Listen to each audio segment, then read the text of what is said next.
This podcast is powered by the pros at Paschal Air Plumbing and Electric. Arkansas owned, Arkansas operated. GoPaschal.com.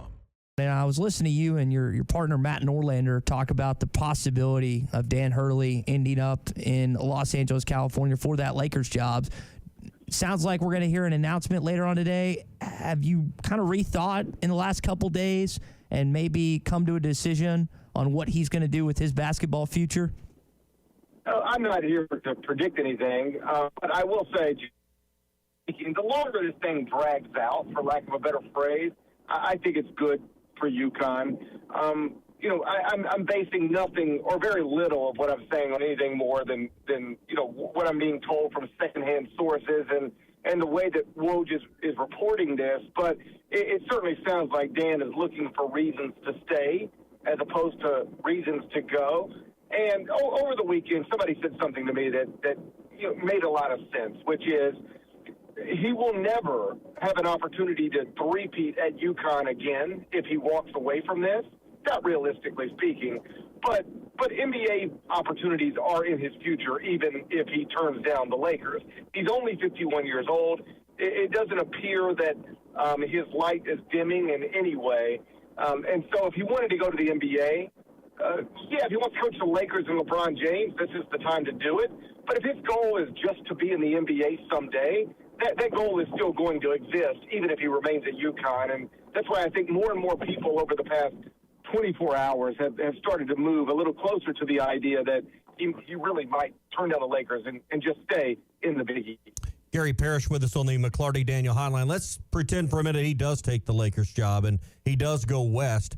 What kind of ripple effect are you seeing that this could start? What chain reaction could begin in college basketball as a result? Well, it could start a big one, right? You could target Ed Cooley at Georgetown, Bruce Pearl at Auburn, and if you were able to lure either of those guys or somebody similar from a high major job, then the dominoes start tipping over. But I think the more likely scenario is that UConn is going to recognize that even if Dan leaves, from a roster perspective, it's got a team that is good enough to compete at the top of the Big East, to compete for a third straight national championship. And the most important thing at this moment, if you have somebody on staff you believe in, is to just try to hold this thing together and keep it going.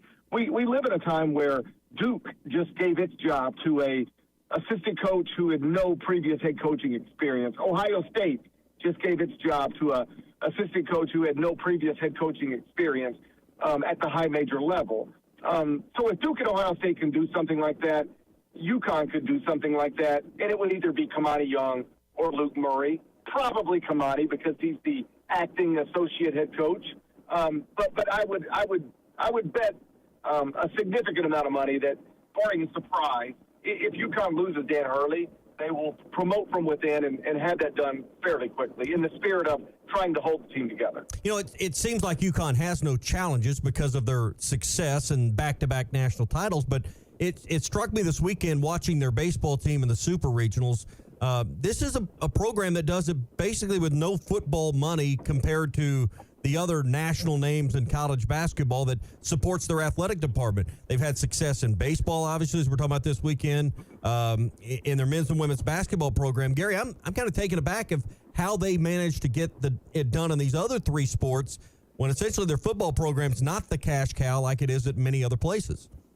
But that's among the issues going forward if Dan does decide to stay at UConn, or even if Dan leaves UConn. It's an issue for UConn moving forward because the NCAA just settled a lawsuit that is going to, among other things, allow power conference, the Power Four, if you will, leagues to pay roughly $20 million a year straight to the student athletes. And I know where that money is going to come from at Arkansas or at Alabama or at Ohio State or at UCLA. It's media rights money from, being associated with the SEC, the Big Ten, the Big 12, or the ACC.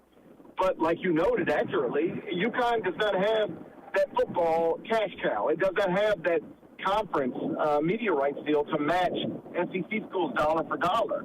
So it's very easy for people to say, well, they should just make Dan Hurley the highest paid coach in the country and give him $7 million a year to use in NIL.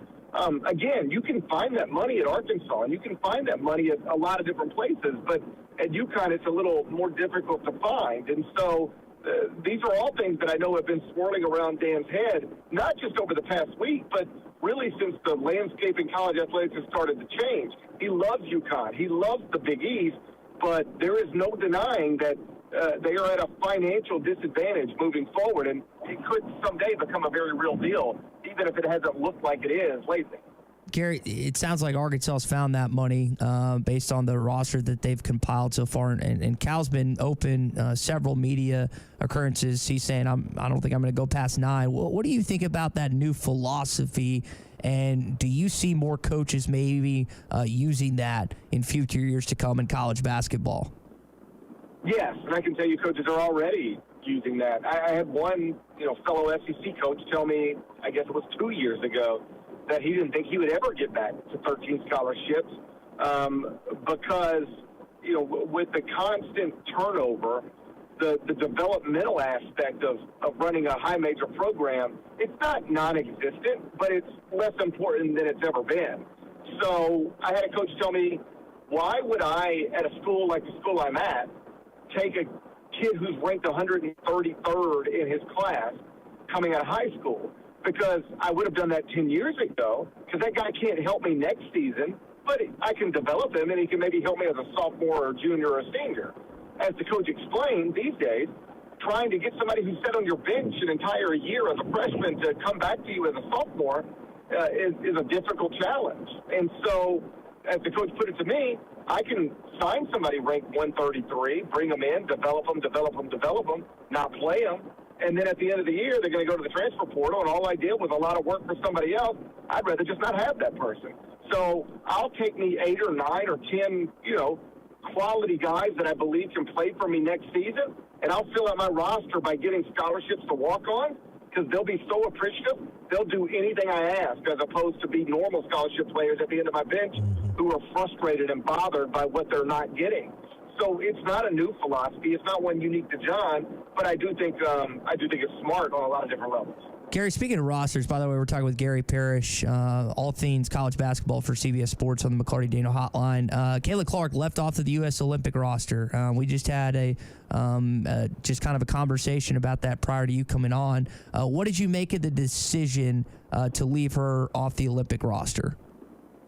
I think it's wrong, and it's short-sighted. It's not the biggest deal in the world. It's not as big of a deal as you're going to hear me and you and other people make it out to be all day long, but it is short-sighted. She is undeniably the most popular women's basketball player in the world, and arguably in this moment in time, the most popular athlete in the United States.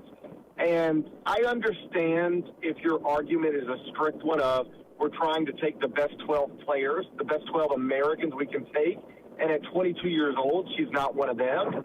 I think that's debatable, but I'll for the sake of the conversation, I'll grant that and say, okay, she's not one of the best 12.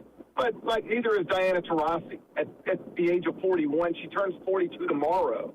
So they're clearly not taking the best 12, because if they were in this moment, they wouldn't be taking Taurasi. And I understand the argument on some level of, well, you should just be trying to build the best team to win a gold medal no matter what, because that's the most important thing. But the truth is, we're going to win the gold medal no matter what. You could take the 12 women that they picked, set them aside, disqualify them, and then just take your next 12, and you'll still win the gold medal, no problem. We've won 7 straight. So all of those sort of, I think, shallow arguments can really be thumped aside pretty quickly, and then you should just be thinking about what's best for women's basketball. And in this moment, clearly to me, what's best for women's basketball is to put the most popular person on the planet on center stage. And it doesn't mean she has to start or get the most shots or play 32 minutes a game, but she is a magnet that can draw people to this sport who otherwise wouldn't care about this sport. And so to not capitalize on that, it's just a missed opportunity. And I know when she gave her public comments yesterday, some people were like, well, see, she's not bothered by this, so why should anybody else be? But you heard her coach later in the day disclose that Caitlin did text message her after the decision was made, and the text was, they just woke a monster. that doesn't sound to me like somebody who's not disappointed or feels like they've been slighted. It feels like, to me, somebody who feels like they've been slighted. They've been, shoved aside for reasons that I believe are largely tied to some of the other women on this team didn't want her to, be the centerpiece and the face of this thing. Not yet. And, I think Caitlin Card takes offense to that, and I can certainly understand why. Gary, I want to circle back to Arkansas basketball before we go because I know our time's running short with you, but just your thoughts on John Calipari and what you believe the future of Arkansas basketball is in the short term with John Calipari making the move to Fayetteville. I think he's got a top 15 team on paper. He started from nothing, and now he's got 9 players that and many of whom are guys who are experienced, quality starters from NCAA tournament teams. I think he's built something that could, very reasonably compete for an SEC championship in year one, again, on paper. Now, I know if there's a Kentucky fan listening right now, what they would counter with is, hey, he's always had a team that could compete for, everything on paper, including last year. But that's when we lost to Oakland. And by the way, we haven't been to a Final Four since 2015. He only won 1 championship in 15 years. And so if you're celebrating about on-paper rosters, well, yeah, we did that too, and it didn't always work out so well. So I understand both sides of it, but I really do think in this moment, John is re-energized, and he seems motivated to try to, and he'll never, ever, ever say this, but it's just human nature, prove to the people at Kentucky. I understand there were some disappointing finishes, and I understand that maybe we didn't achieve everything we should have or you wanted us to achieve, but it wasn't as bad as you guys made it out to be. In my last season, we were still a 3 seed in the NCAA tournament. Didn't work out well, but we were still a 3 seed in the NCAA tournament.